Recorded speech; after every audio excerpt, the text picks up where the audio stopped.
Welcome back, everybody, to the Deposit That podcast. Super excited to have my friend here today. I met back in 2013. Proof that you can form friendships in business and friendships. I would like to play the intro song when I want you to close your eyes and picture somebody running up a set of stairs. And after this Liberty Mutual ad plays that's not part of this podcast, you'll hear it. You're not Avatar. This is not. I should charge them for this, though. Hold on. Yes, I'm too cheap to pay for the YouTube premium.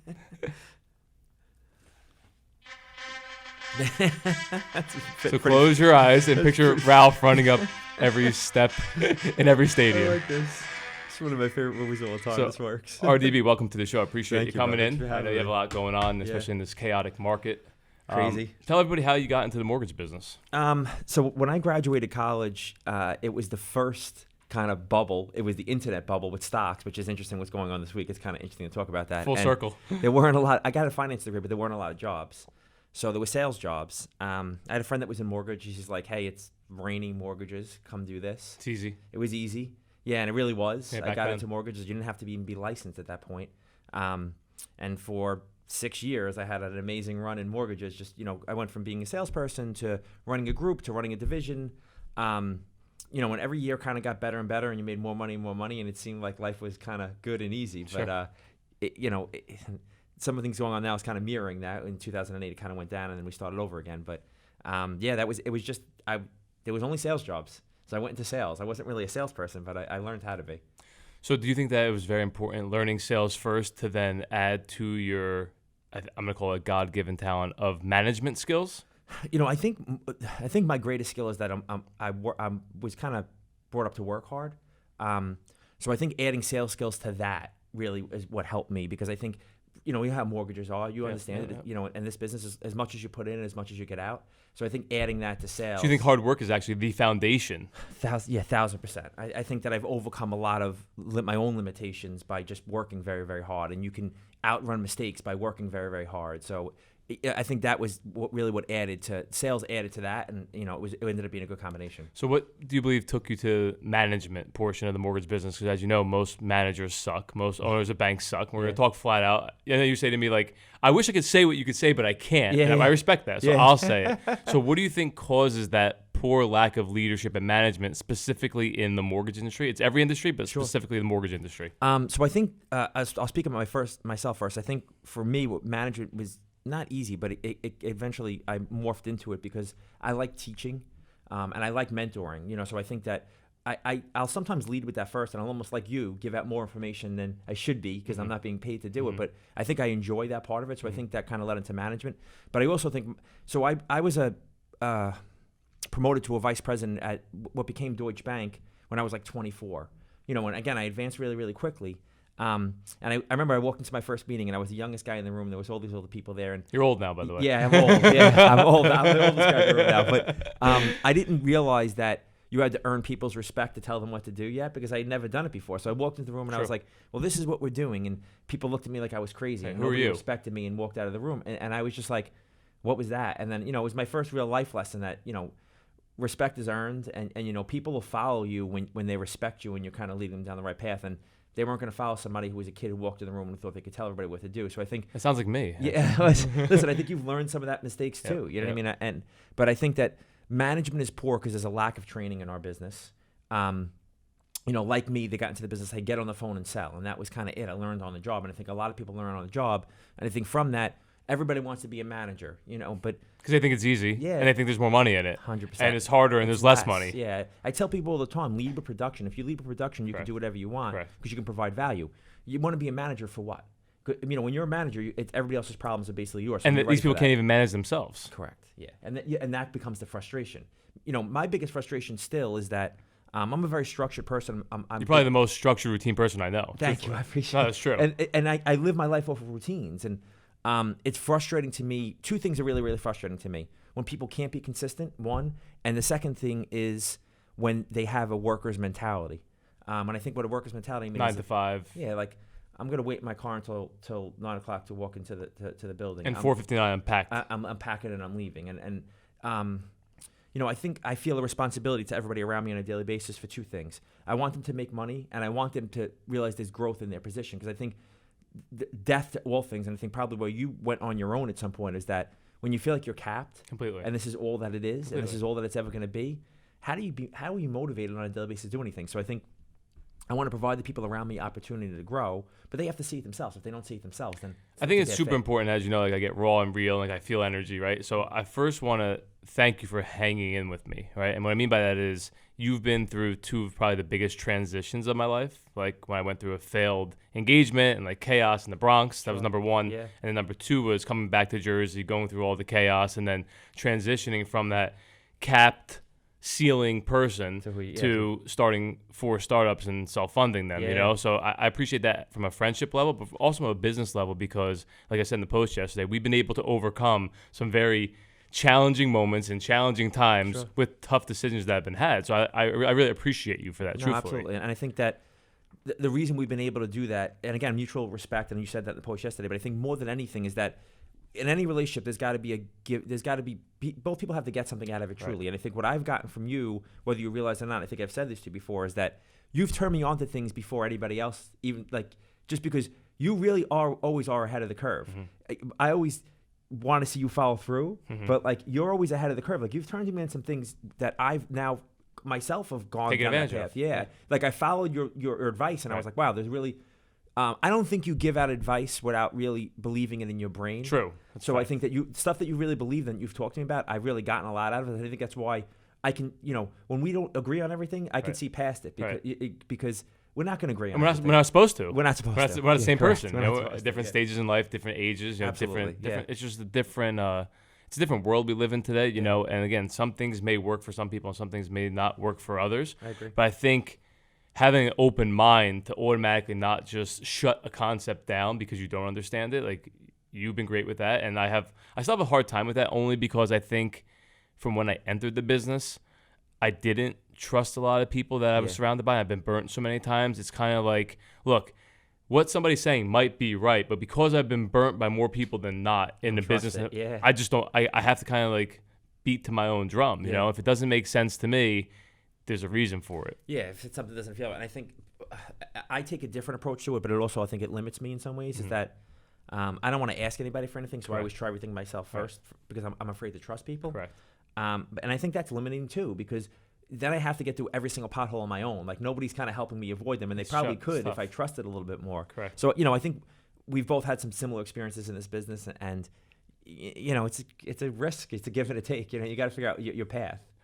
Talked about the importance of developing a personal brand in conjunction with a corporate brand if you work for somebody. And I'll preface that with, every realtor out there right now, right, is putting like, yeah, I'm the big guy in town, but I'm powered by Century 21, It's like, okay, I respect that, but at what point does a corporation say your brand is not bigger than our brand? I think that I think it's all about being a personal brand.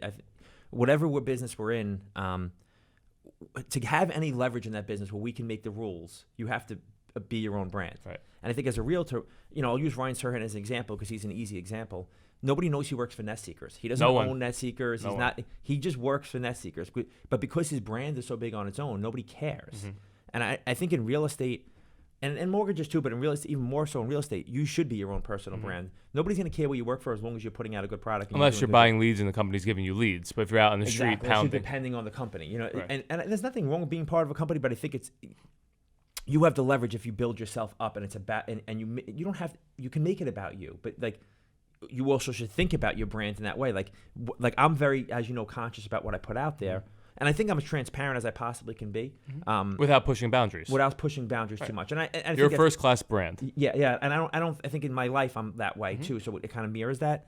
But the best thing that ever happened to me in this business was me starting my own brand, because it gave me all the leverage. Because at the end of the day, I'm like a franchise owner in my company, and we do a lot of business where my group is $1 billion a year group with my partners. A big number. So it's a big number. But I don't need them.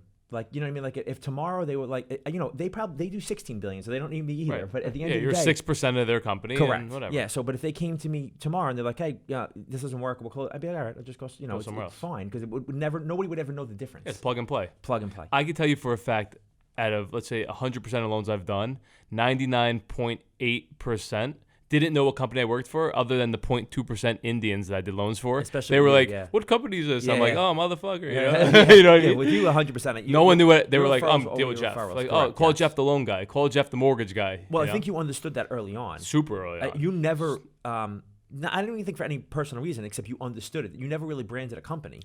I didn't because I moved around so much and I was still in that trial and error phase. And Yeah. to be honest with you, it was kind of more of an embarrassment that I had to try different companies There wasn't out and that I consistency. was lied to by so many different people. You know Yeah. what I mean? So from my standpoint, it was like, look, I'm in the street. And personally, you remember, I was in the street in New York as Jersey Mortgage Company. Yeah, it's so if hard. I go out into the Bronx, first of all, Bronx people don't like New Yorkers. I'm like, Correct, you're from New York. They're like, no, we're from the Bronx. Yeah, So like, yeah. they didn't want to deal with anybody that wasn't isolated from the Bronx. I understand. Now I got Jersey on my business card. I'm know. like, no. You're just gonna come to my Liberty Tax office. I'm Yeah. gonna write your mortgage application. I'm We're in gonna the call it a Bronx. day. Yeah, Yeah. I live here. I live on Tryon Avenue. You know, but it's super important because I remember then when I shifted into the Manhattan. You were with me with it, 2013 when we shifted into the Manhattan business and Highline and all those guys. They were like, well, where's your company? Westchester. If you're not here in Manhattan, we're not giving you deals. I'm like, wait, I'm standing physically present in your office. I'll Yeah. come to you. Yeah. And if you didn't have a New York City, Manhattan address, people wanna deal weren't with giving you you. business. Yeah, and I learned that with the company I'm at now, and they're a national company, and they failed in New York and New Jersey like 2 or 3 times because they were. You can't. Just like Quicken Loans, you can't run a New York business from a call center. Can't. I found it's so funny. So I'm. Not saying you can't. It's more challenging. It's challenging. Like so, I'm indirectly doing business with not Quicken, but a realtor who does a lot of business with Quicken, who's from the West Coast. They referred $3 billion in leads to New York last year, and closed the worst percentage in the country. 5% or less. Because you can't. You have to be here. It's a face-to-face relationship business, and New York City is a little bit different that way. That's what pisses me off about realtors, though, because realtors are buying like, oh, well, this guy in Texas did 743 deals. I'm like, yeah, well, there's 750 people in his town. You know what I mean? You know, like everything's spread out. Here in New York City, good luck taking market share because the real players come here. The liars, the scums, crooks, and thieves also come here. Everybody, but everyone's competing, and everyone can sell, and everyone's a hustler. Yeah, it's a high level. Go ahead. Go out to Arizona. If they're doing 700 deals, you should do 1,400 if you have that same work ethic. Yeah. But the same person that's selling 750 deals out in Arizona or Texas is not coming here and doing that same volume. Very hard, yeah, because it's a much more competitive market. I look at it at almost. We use sports analogies a lot, and I look at sports and I wore this for you today. Yeah, I love that. They have like so. You see all these athletes are getting hurt now. There's a lot more injuries, and baseball players and everybody's getting hurt. And they're like, "Oh, we're overtraining." The problem is that I don't.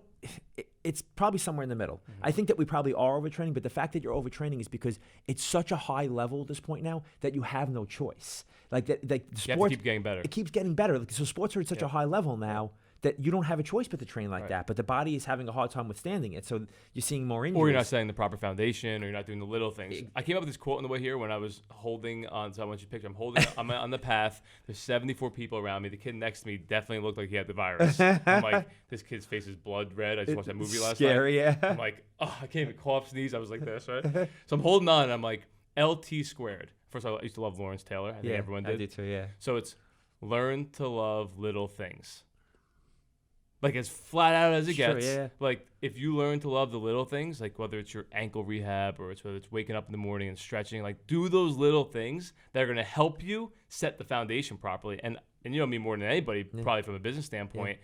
I always saw a bigger picture, right? I'm not the guy who gets caught up in the details, but when I broke my ankle, I literally would spend an hour at the day per day in the gym, just working on rehabbing my ankle. Yeah. And I'm like, I've never done an ankle workout in my life before. Hard, yeah. And it sucked. Yeah. But I'm like, if I build from the ground up the right way, I'm going to be able to scale even better. Yeah, no. And I think I'm a big Kobe Bryant guy. I more even after his career than before his career because I was really impressed about what he was doing. Yeah. But if you look at the stuff he did, he was so detail oriented. He was so like hyper focused on every single little detail. Perfectionist. I mean, Michael Jordan told the story at his memorial. He was like, he called me and asked me what my mindset was when I was 11 when I was taking jumpers. He was like, I don't know, I was thinking about playing baseball. But like he was really thinking like, who thinks about that? But I think that's somebody perfectionist. That's what gets him to that level. Yeah, I mean, look at somebody like Steve Jobs or anybody that does such things at such a high level. Yep. They're so hyper focused on details. They don't. And I agree. I'm always a big picture guy. Well, long term, big picture. But I think sometimes we have to get into the details to make sure things go the right way. People say like you set your goal, like all right, I want to make $10 million, but then people every day wake up and say I want to make $10 million, and they forget to do like today's tasks. The steps you know, there, like, there's no momentum being built from that. Talk a little bit about how your personal workouts, right? And what you've pushed yourself, you've accomplished some very high accolades in, I believe, was it CrossFit or? Well, I used to do I used to do Spartan races. Yeah. Talk a little bit about that and how that kind of fueled you through a tough time in the mortgage business. Yeah. So I think the only time I've ever been out of shape in my like really out of shape in my life was like 2008, 2009 when the market crashed because I was in hell. You know what I mean? I was like, I was bankrupt. Mentally, physically, emotionally. I mean, I lost all my money within like a month. Yeah. You know what I mean? Because I didn't have the proper way to keep the money. We were never taught that. Yeah, we were never taught that. Never. So especially not in the mortgage business. Yeah. Then I just stopped doing everything, and I was really working 13 hours a day again as a loan officer because I had to rebuild it again. Yeah. So I stopped exercising. But anyway, I got back into it, and then I think for the last how long that's been 12 years of my life. Every single day. I mean, every single day you do something. I break a sweat every single day. Every day.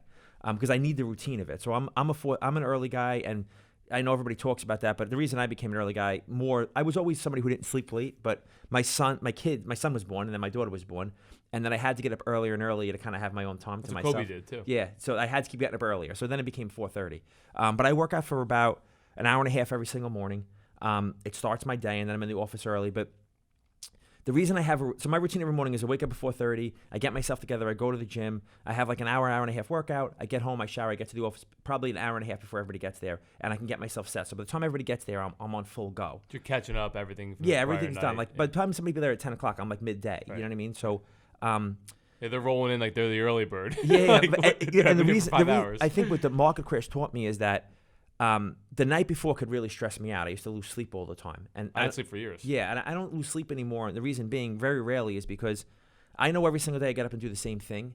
So the first 30% of my day is taken care of. No matter what's going on. Like today, the market was down 2,000 points yesterday, and rates are up. Yeah, we're in a crazy recession at this very second. But today was my same routine, except I came to see you instead I went to the office. But so I think routine every single day has really helped me with success because just like you said with your ankle, it's my foundation every single day, and my foundation is strong and it's taken care of. So then I can move on to the next thing, and that's what I really learned about myself is that I have a strong foundation, so I can handle a lot more stress and a lot more problems during the day. If I didn't have fitness, I don't think I could handle the stress. Serious? Yeah, on a daily basis. Well, I consider that real work, right? Like I see you deadlifts, and I hated deadlifts. I hated doing like a lot of legs. I like jumping, I like hand cleaning and stuff. Like I always hated squatting from a bad knee surgery, lower back, whatever. Right? Yeah, it'll give you. It turned out that like I had like weak something, and I'm working on them now, so my butt's gonna get bigger. But it's kind of like when you're standing in front of that weight, and you have 400, 500, 600 pounds, whatever the weight is, right? Yeah. 300 pounds, and you gotta pull it up. Like that's much harder than doing mortgages. Yeah, 100%. Yeah. And you're getting better by doing them. Yeah, you're just challenging yourself every single day. Like I got to push through this, and like the obstacle. I got into obstacle racing in like 13 or something like that, and like that young. Oh, no, 2013. Yeah, I think, or 2014. But between 2014 and like 18, I was top 50 in the country every single year at something I'd never even really run before. But I was athletic enough, and then I really got so hyper focused on it. I was training twice a day, and like it became obsessive, like everything else. Like, and then I think I realized in 18 or 19. As my kids were starting to get older, it was like, what's important to me, and legacy became the most important thing in my life. Like, it really is more than money, more than anything. Like, what am I kind of building for next for me and for the people who are following me? And I think I got even more refocused on work at that point from there on out. Yeah, and is that why you got your son training now? Yeah, I mean, I'm kind of like hoping that he likes it, but I want him to have a routine. And if he doesn't like it, he doesn't like it. But he seems to like it so far. But I got I got kind of re-engaged in the business again. I was doing well, but I was on cruise control. Yeah, you were. Yeah. You were. I was in cruise control, and you were with me at that point. That's you saw it. I was like, it was easy, and I think I've made it uneasy at this point now. But I really, really love it again, and I've gotten to much higher heights than I had ever gotten to before. And I think it's because I gotten so hyper focused on it. So. Again, you hit that level, that plateau, let's call it, right? And you were like, all right, I'm good. I'm still operating at the top. And then you were like, I'm leaving the company I've been at for many years. How hard was that transition? And what actually caused you to make or take that leap of faith into an unknown? I know it's a little bit more of a calculated known, but it's still an unknown after that structure being the type of person you are. I think that when I really, really was honest with myself, I was unhappy. Like, I was unhappy being comfortable. I'm unhappy being comfortable. I'm with you. Yeah, so... and that's something I didn't even realize about myself because I think that we were so scarred. I was so scarred from the crash that everyone was. Yeah, you just want to be comfortable again. So when I got to comfortable, I was like, oh, this is great. I'm back to comfortable. I don't have money issues. I'm secure. I'm living low to the ground. Everything is great. And then I realized, wow, this sucks. Like I'm just showing up at work every single day, going through the motions. I'm a zombie. Yeah, it felt like a zombie. And I was my own boss, and I felt like a zombie. And I didn't have to be there, and I felt like a zombie. So I think at that point, I was like, I have to get out of my comfort zone. I have to do something to shake it up. And I was in the middle of something personal last year, too, when I did it, which was the craziest thing in the whole entire world. You know, my wife went through cancer. She's through it. She's in remission. And that was a whole other thing to like, and listen, she went through it. I went through it with her, but I had to just really be a strong support system. It's probably harder watching than being. Yeah, you kind of, the kind of person that I feel like I am, I really wish I could have just taken it on. Because I was afraid how she was going to handle it, and she ended up handling it amazing. She's actually stronger than you. She may be, 100%. She ended up handling it like pretty amazing, and I was almost like not shocked, but it was like pleasantly surprised like how well she handled it. But I took that on while moving companies, and so. But the best thing about it is that when I look at something now, it's going to be hard. It's never going to be harder than that was. I moved 125 people to a new company while my wife was going to chemo treatments once a week. While having two kids. So this is a funny story, but it was like the epitome of like the height of it. So over the summer, I think I told you this, my wife had to go in for stem cell treatment. The end was stem cell treatment, which we thought was going to be a breeze. It ended up being the hardest thing. So it's like July, and she's got to go to the hospital for basically like 2 months. So I have help with a nanny, but I have the kids essentially to myself, like morning and night, right? One's hanging on one arm, one's hanging on a leg. So day one, I dropped my wife off at the hospital. I had like 2 meetings in the city.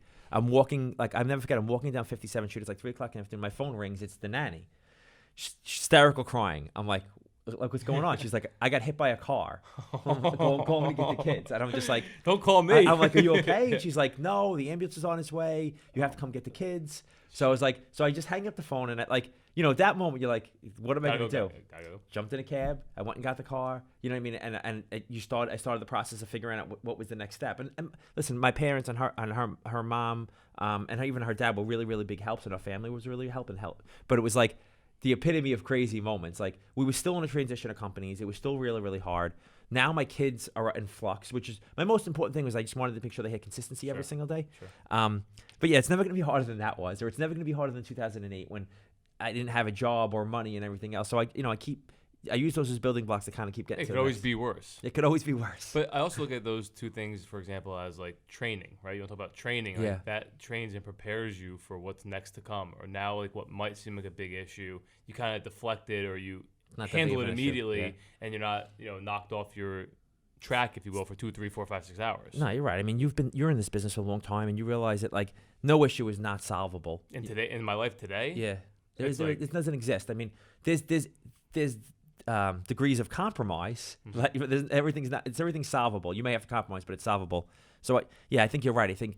I realize that now that nothing is off limits and nothing is not fixable. You just have to get up and go to work every single day. How do you set like your goals and what your future plans are in a daily environment? So like, do you have goals for production? Do you have goals for income? Do you have goals for growth? Do you have goals for other businesses? How do you set that, and then how do you actually quantify that? So it's interesting because I really like self-examine this stuff, because I've never been a big goal. I've said I wanted. So here's the problem.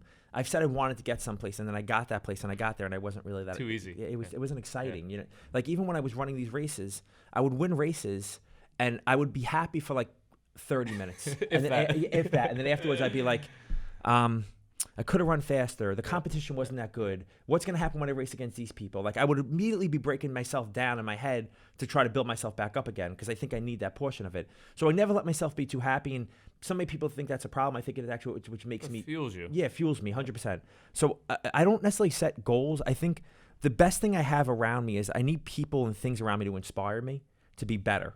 Do you have that, you think? Yeah, I think I have a lot of younger people around me that I think my kids inspire me. I think I have a lot of younger people around me that whether they're creatives or they're younger loan officers or whatever, that what they don't realize is that I'm helping them, but they're inspiring me every single day, because I want to be a better leader, be better for them. Well, you lead by example. I could give you 100%. And as they succeed, I'm more happy than anything. I have a couple of friends that have succeeded at a high level at this point now, and it makes me the happiest person in the world. My friend Sycamore, who's a pretty big executive in the music business, and today was a big day for him. He had 2 albums come out, but he executive produced Travis Scott's last Forever albums. Wow. And he's become like the guy to know in music, and I know him since he's 18.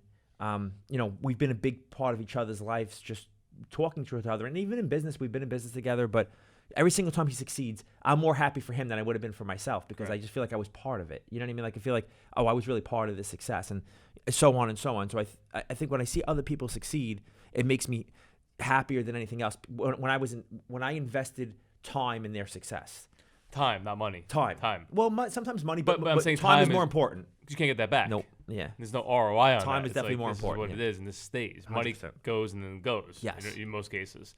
Talk a little bit about, back to the mortgage business, the level of desperation, greed, lies, and deceit that unfortunately exists in an industry where we're controlling single-handedly probably the largest debt in someone's lives that they'll ever take on, in conjunction with college or maybe, Yeah. God forbid, medical bills. No, I talk about this all. I use this example. This isn't a great example, but it is a great example. But I don't like to use it. But people still in New York is a really good example of this. Like to deal with people of their own culture and of their own kind. Spanish people who speak Spanish want to deal with Spanish loan officers, whatever it is. Even as an Italian, growing up Italian, like the Italian guys from my neighborhood wanted to deal with me. The problem with that is that those are the people that take advantage of them sometimes the most. Blind trust. Correct, because listen, me and you deal with somebody who's a millennial or whatever else, and they're very, very educated. They're educated, and they know how to educate themselves on. Or you have to have a real conversation with them to earn it. You have to really earn the business. Right. You can't just. You have to tell them something they've never heard before. Yeah, they're gonna go ask somebody else. But if you deal with somebody who's from your neighborhood or of your culture, they're gonna trust you blindly. Yep. So a lot of people have taken that blind trust and taken advantage of it. Put them in loans they should, because that's what people don't realize at this point now. Mortgages, even though it's gotten much more cookie cutter, it's still very, very subjective. I could put you in an FHA loan instead of a conventional loan because I came up with a reason that I could sell to somebody or to even to an underwriter, Right. like this is why this makes sense. Right. But I'm crafting a picture. That doesn't mean that's the best situation for Very them. opinionated. You know, that's where I see there's still being problems, that customers are still being taken advantage of, and it hasn't been fixed by the new laws. A lot of it's in the Hispanic market, too. A lot of no it's in one Hispanic. talks about Nobody talks about that, and that's always, that sometimes is an issue for me. My wife's Dominican. A lot of my friends, Of course. and I look at that and I'm just like, you don't want to do business with me because I don't speak Spanish, and I speak a little, but you don't speak Spanish, but you're being taken Meanwhile, advantage Manny from the block just charged you 2 points on a deal that you're making 6 points on. And again, I think it happens in every culture. I think that you won't see Chinese, too. Chinese, Yeah, Korean. yeah, They want to. yeah. Everybody wants to deal with their own people, and again, sometimes those people are taking advantage of them the most. Correct. So this business is still too subjective to. Because being a loan officer, I believe in selling loans is still a craft, Mhm. and you have to be good at your craft. But you could also be manipulative with your craft, Mhm. and some people still Sneaky. are sneaky. Yeah. Talk about the recruiting standpoint now, right? Mhm. Obviously, we experienced the whole draw hopper. Yeah, yeah. I'm from Jacksonville. The Yeah, draw hoppers yeah. that would literally go and just lie, never do deals. Obviously, they're gonna get wound out, I Yeah. believe. But talk about like the cutthroat recruiting and the level of desperation from a recruiting standpoint, as also seen in many other industries, but specifically real estate and mortgages. I think that a lot of the onus as managers or leaders or business owners is on us with that, and I'll explain to you why. I have to be selective enough to choose the people I should be working with and not be greedy myself to say, oh, you have a license? Come work for me. Because I'm just setting myself up for failure. So if I'm at least selective about the people that I think are the match for me, and then I have to be honest with them about it too. And I try to be at this point is a bazillion% honest. And I always have been a bit more than ever. Like I think you value time more right now. That you're 100% right. You 1,000,000% right. Like I value time more than anything. So up front with people, I was like, this is who I am. This is what I expect. This is what you can expect of me. If you need more than that, then I'm probably not the person for you. If you don't think you can meet my expectations, then this isn't a good partnership. Because the truth of the matter is they don't work for me. We're partners. So I think more than anything, I have to be more selective about who I bring in. And the truth to be told is I don't outwardly recruit many people at this point now. Most people come to me or they refer to me like this is the person you should talk to. At that point, we have to be honest with each other. And believe it or not, I think I've turned away more people than I've hired over the last, at least the last 12 to 18 months, I believe.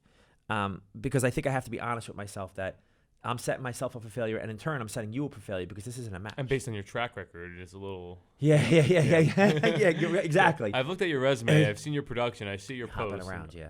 And and that becomes... Look, if you believe in if these values make sense to you, then this is a good place for you. If they don't, then it's not. And you may be successful outside of me. Right. I may be turning away somebody who's really, really successful, or holding them back. I may hold them back, and I have to be honest with that too. That's why I don't look at it financially first. I look at it. Can I help this person grow? Great. Let's work together. Can I not? Then this doesn't make sense. So do you feel like as time goes on, loan officers are kind of be wound out of the business? Or do you think that, there still is a value nationwide for loan officers that have the right common affiliations, strategic alliances? I mean, I believe in technology and everything else as much as anybody, but I think this is still a face-to-face business. Especially in this area. And especially in this area, I think that people still have to be able to. So when I buy a house, it's stressful for me, and I'm in the business 20 years.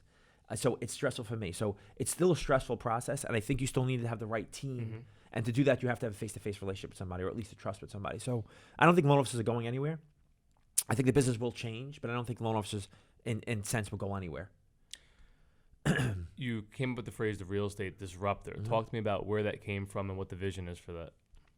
So it's kind of a roundabout answer, but I'll give you the whole entire thing.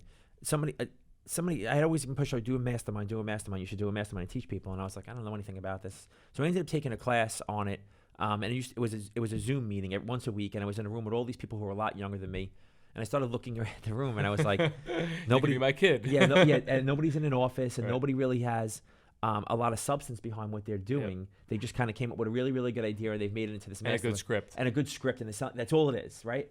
So I'm looking at it, and I'm like, this isn't right. You know what I mean? This is, At all. you're not really leading somebody down the right path. Right. So like people would do a mastermind about real estate investing, and I was just like, listen, I'm a real estate investor, but there's 1,000 people who are better schooled to tell you than I am. So I have to be realistic about myself. You know what I mean? I'm not going to do that. And then I started thinking more and more about it. And I'm like, how do I kind of change the narrative? How do I give people what's real? And then disrupting came into my brain, and then it became the real estate disruptor. But real estate disruptor is really about how do I think outside of the box to help myself grow and the people around me that are directly connected in my network, them grow too. So you're disrupting the train of thought about real estate. 100%, yeah. I want to disrupt the way you think about it. I want to disrupt the way you see the business. I want to disrupt the way you actually do business. Let's try different things. Right. Let's think outside of the shots. box. Take shots. Yeah, so that's what real estate disruptor is really about. And I really feel like by leading with education, and that's what I'm trying to lead with real estate disruptor, You have to. I'll bring the right values to myself. Like, same thing with you. You try to educate every single day. I feel like if people buy into what you're educating, and I see people comment on your stuff, this All is the right on time. the money. Yeah, Yeah. but whether it's good or bad, it doesn't matter. Mostly bad because they've never heard it before. But that's okay too, because Right. you'll weed out the people who don't really course. connect with you at that point. But I think if you lead with education, you'll bring the right values to yourself, and that's what I'm really trying to do. I think the biggest thing that I try and do, and again, you know me for a long time before I was even on that whole social media Yeah. kick and everything, and the mortgage quarterback even existed, Yeah. right? It's kind of like I want people to think. I want to spark thought in people's minds and brains on different approaches and different ways of looking at things, right? So, like, again, for example, how did the bond, for example, go down, but rates went up in the mortgage business? And Yeah. then people are all asking about this. So I'm like, well, here's why. My two theories are this. One, banks didn't want to lend at that, so it would have killed lending because there's no margin. Yep. And two, some banks are going to raise their rates to take advantage of this refi boom, and they can't handle the current volume they currently have. So they'll cherry pick who they give the 3.1 to, Correct. and they'll tell the people they don't really want to lend to, our rates are at 4. Yeah. So, like, here's the truth and exposure based on my theory. I'm not just putting this out there for my own benefit or interest. Like, I don't make money whether you listen or don't listen. And Right? I I have don't a little charge bit my of platform. knowledge too. Right. But when I make a theory, it's based on 13 years of ground and pound in the street, market expert watching and witnessing. Like yesterday, I had to post people are posting about the market. It has to go back up. Has to go back up. I'm like, okay, well, here's a story how I lost $75,000 in a month. Yeah. I started with 15, and I kept dollar cost averaging in, and the company went to 0. Yeah. At 25 years can old, lose I lost $75,000 at 25 years old because I said, this stock can't go down gotta anymore. go up. The only thing that went up was my fucking tax write-off. Gotta go off. Yeah. But you know what I'm saying? But I'm giving you a real approach. I'm making a theory based on my own personal experience. Correct. Yeah. Now maybe I should share more of my personal experiences with people. Yeah. But You're actually the best person to talk to in that situation because you're outside of any kind of company influencing what you're thinking about at this point. I'm controlled by nobody. Nobody, yeah, you're totally in the middle. So I agree with you, and you're right about the bond going down doesn't mean rates are going to go down because Correct. people also don't understand Correct. that the bond influences mortgage rates, but it's basically what mortgage-backed securities are trading at, Correct. not what the bond Correct. is. And there used to be a correlation to the 10-year, but no longer. It's not as much anymore. It's influences, but it's not what it is. And when you hit it on the head, some banks stopped taking applications completely this week. Completely. Some banks started adding to their rate sheet because they didn't want to take applications. Completely. And that happened a lot too. So those are the two things people don't realize. The other thing that people don't realize too is this type of business, they're like, oh, banks are raking your money. This isn't good for some banks. At all. Because they can't afford, they don't have the liquidity At all. to handle it. Can't lend. Yeah. So I personally think you're going to see if we stay where we are right now, that you'll see some companies in April, May, and June merge, go out, or be gobbled up or go out, because if you don't have enough money to warehouse the loans, you're done. You're out. You're done. You're out. You can't handle the business. You're done. So, it may not be as much as, and I think I told you, I was like, it's been 2 of the craziest weeks I've ever had in the mortgage business, but it's still not great. You know what I mean? Like the rates in the last 2 days, we lost 200 basis points up. Yeah, they're up. They're up near 4%. Yeah, they're up over. By interest rates, they're up over a point in the last like Think 5 days. Think about that conceptually to the market. So what people also don't understand, like I love debunking myths, as you know, debunking myths, right? So it's like, well, my uncle got 2.75%, right? And then they come to you, their credit score is 619, their debt ratio is 48, they have no money in the bank. Yeah. It's like, I get that, but there are add-ons. We're all not created equally in that situation. We're all not created equally. Just because your uncle got 275, your profile doesn't look like your uncle's, and you don't have $1 million in the bank. Yeah. How do we get that out to the consumer that like not every rate is for every single person, and we don't control that? I think you have to make it as black and white as possible, and I try to people. They don't listen. Yeah, I know. But the thing is that from a bank standpoint, and from me personally, if I was lending money to anybody, I want to be paid. My risk tolerance, as my risk tolerance gets higher, I want to be paid more for my money. Right. So the same things with banks. If you're a lower credit score and you're a higher risk, I want to be paid more for my money. Right. And that's the same thing as the market every single day. There's risk factors in those loans, and banks are going to want to be paid more if you're a riskier case. And that's the same thing as anything else. The same thing is when I buy properties. If I'm going to buy in Manhattan, I'll take a 5 or a 6 cap. I'm okay with that. If I have to go collect rent in a bad neighborhood in Newark and Patterson or something else, I want a 14 or 15 cap because I have to. It's more of a risk for me. I have to have a higher risk tolerance. It's the same thing. Like it's more things can go wrong. More things can go wrong. Like in Manhattan, if I stay here 20 years, I'll get my money back. Whatever I'm collecting on, it's less, but I'm gonna get my money back. And those areas where people don't realize, what I find scary about the market today more than anything, and what mirrors 2008 the most, is that the areas that are really like, I'll use New Jersey because it's easier. And New York's easy too, but Passaic County, Union County, Hudson County, these areas where all the values are very, very inflated in the not so desirable neighborhoods. All speculative money. It's speculative money. All speculative. And all those markets were high in 2007 too, before the crash. That's what people should go back and look historically. Go back and look at Patterson, which has become this hot thing, in 2007. All fraud. Yeah, there was the values were all. Some of the values from then still haven't come back. So. Listen, maybe I'm wrong, but that's what scares me about those markets. I had a guy call me the other day. This is the truth. Knock on wood. Yeah. Called me and said, I have a couple flips going on, and I've been using the draw monies for construction as my down payment and my interest payments on my other projects. Yeah. Flat out said that to me. You know, and that's why I kind of have like this little sweet spot for myself. Pyramid scheme.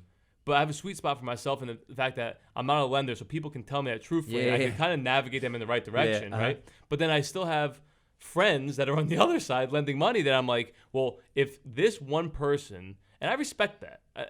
He was honest about it. I don't respect that he's doing that, but I respect that he's or honest I don't about like it. the business model, but I respect that he's honest about that, giving me the opportunity to help kind of get him back on path, right? Because everyone's been in a desperate situation before, right? I think one thing about myself, which you know, is like, I only hurt myself, right? That's true. Like, even if I'm desperate, like, I'm not going to come and put somebody else in harm's way. You're too prideful to hurt anybody. Too prideful. Yeah. Too prideful. Probably to a bad extent. It is, but in history, like, that will come back and bless me. You know what I mean? Like, I would never be like, hey, Ralph, do this because whatever reason, where it fucks you and benefits me. No, you're predictable in that way. Very predictable. Because I know about you. Jeff won't do that because he's too prideful to give into And if I'm going to do something, I'll tell you. Like, hey, look, here's what this is. Yes. You know what I mean? Yeah. Other people don't do that. Yeah. So by the time people are in foreclosure on 5 properties, right, because they didn't ask me to get them out or help, now it's too late. Now it turns out what they did with the money. Now there are criminal charges against them. You understand where I'm coming from? Yeah. But if anybody's in, I think it's important to say, anybody that's in that position, or anybody that, because of this coronavirus, thinks they're going to miss next month's mortgage payment, contact your mortgage person. Before you get there. Before. Not after the fact. Because there are options beforehand that you could figure out, right? Yep. You could do an immediate, quick refinance in today's month, cash out money where it covers you for the next 3 to 6 months. Once the bell is rung, it can't be Once you have that late payment. One of my best friends, I will not say his name, sent me his credit report. I'm in a meeting with my attorney. Sends me, this kid makes over $1 million a year. Sends me, why is my credit score 580? I look at the report. I'm like, well, dude, you're currently delinquent on 2 accounts. He's like, what? Turns out he got servicing transfers, never got them noticed in the mail, and he's down 2 payments, right?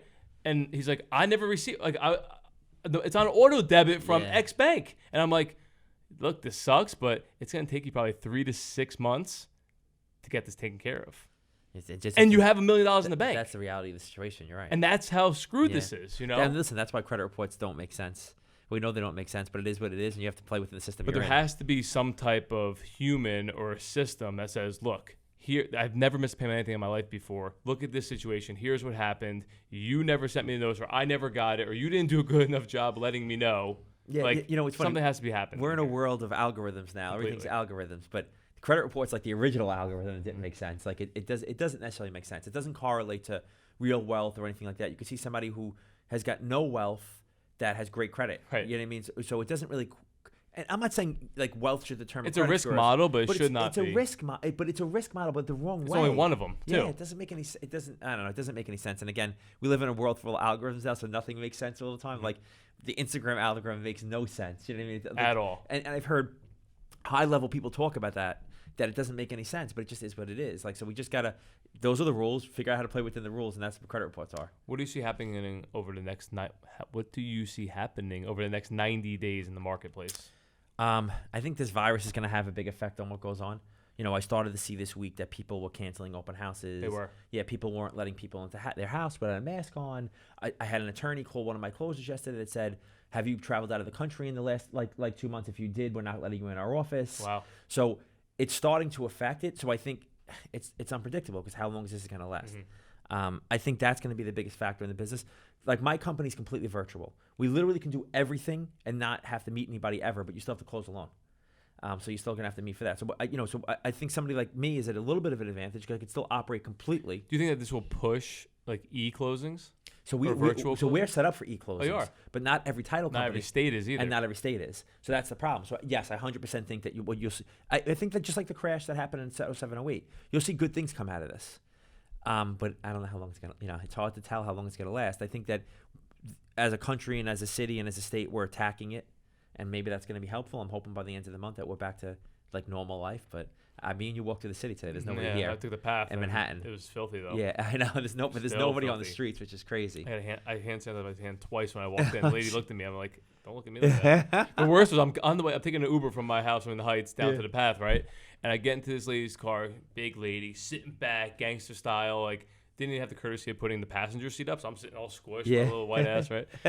And the smell of the car was so horrendous. I started coughing, like I was choking, I was gagging at how bad. And she was looking at me dirty. I'm like, I'm coughing because of the way you smell. Bro, it's like a movie. It's really like a movie. It's a movie. Yeah, it's crazy. Some guy sneezed on the path today, and everyone like if you cross a sneeze, people are freaked out. That's I know. Twisted. I got my wife sneezed the other night, like in the kitchen. I was like, I'm just telling you, if that happens again, I'm slipping. I'm not nowhere near you for the rest of the day. But yeah, I mean, it's crazy. So let's get into more of, I guess, how you're looking to scale your business right now, and tell everyone what you do, so obviously you can extract some type of business from this. Yeah. So my company is really, really so technology based. It's made the process a lot easier. I really feel like, mostly on our side, but even for the customer, it's made it a lot easier. So the mortgage process with us, like we're closing refis, and that number may change now because we have so many of them. But in an average of, we're clearing them from application to clear in an average of like 7 days. So fast. The system works fast. And it's basically because our underwriters aren't allowed to make a lot of outside of the box decisions. They have to follow the automated findings. They're not allowed to really stray. Mm-hmm. So the system moves fast. So when that happens, then I'm able to kind of go out and do other things. So I've been able to go out and do other things. So whether it's helping loan officers and realtors brand their business to help them grow their business, I'm trying to do it that way. Like how do I help you build your brand? And we take a lot of meetings with realtors and loan officers. And all right, let's talk about a strategy to build your business through branding and through developing a referral business and not a lead business. You want your own leads. Mm-hmm. So that's one. And the second thing is for the community. Like I had a home buying seminar scheduled for tomorrow that we had over 400 signups for, that we're now doing live. We're doing it as a live stream. Yeah, I like it better. Yeah, I changed it to a live stream on Monday, and I'm hopefully get a lot of people. But it's a first time home buying seminar, and so I have a model now where it's very easy for me to do seminars. So we're probably doing smaller ones 2 days a week, and then doing a bigger one once a quarter.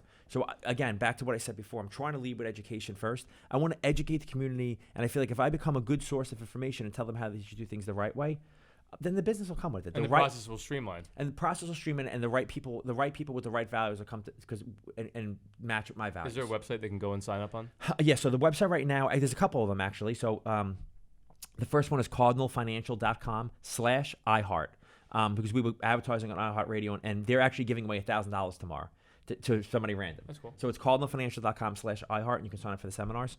My Instagram, I always put the stuff up, and it's DIBUG. But yeah, I mean, I think that I'm trying to do more educational things. One, because I like it. I really, really do enjoy it. And two, because I feel like if you lead with value, you'll get the right value. Interesting. So as we close up the show, we leave everyone with something to deposit that to their memory bank. Okay. What's one thing you want everybody to implement if they had the ability to immediately into their life? I think we have to stop limiting ourselves.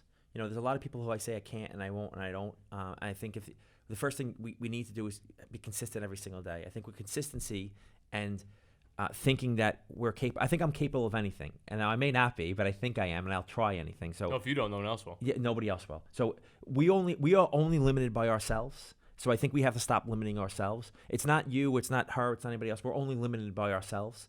There's somebody right now who's listening or watching, and I'm going to meet today, that is making no money right now, but in 2 years from now will be making a lot more money than I am. You know, they have the ability to be more successful than I am, because if they use their time wisely over the next 2 years and they focus on the skills. So I think we have to stop limiting ourselves more than anything. And that's what I've learned about myself. And, you know, sometimes it's hard, but I try not to limit myself. Love it. So this episode was given to WeLend, the #1 New York, New Jersey fix and flip lending platform. So if anybody wants to get a fix and flip loan or fix and flip pricing, I've personally used them. I know Ralph sent deals to them. I've sent numerous clients to them. Just reach out to them. Make sure you use code DEPOSIT THAT. They'll give you a special discount. Two great guys, Ruben and Moses. Highly, highly recommend them. Highly, highly operating with integrity, speed, class. Just really, really, really good guys. So make sure you reach out to WeLend. Follow them on Instagram at WeLend. Ralph, it's been a pleasure as always. I look forward to our random texts and chats and laughs and ha-has back and normal forth. Normal conversation for us, yeah. Well, yeah, normal conversation. But you know, it's been 7 years. I look forward to the next decade with you. Absolutely, bro. Thank you for having me. That goes fast, huh? Right? Yeah, it goes fast. What did you think? It was good. I like the pace. You like the pace of it? Yeah. We both have ADD, so we both have ADD. Yeah. But you actually do a good job skipping around with questions. I try. Yeah, you really do. Well, I kind of feel like that keeps the audience engaged. Why can't I? What happened? We had 24 viewers. Not bad. That's good. Okay, I'll take it. All he needs one, you know. Share the story. Okay. Where you heading now? It's pretty good, actually. I gotta go back and get her at Sloan. How long process is that? The whole day thing? It's like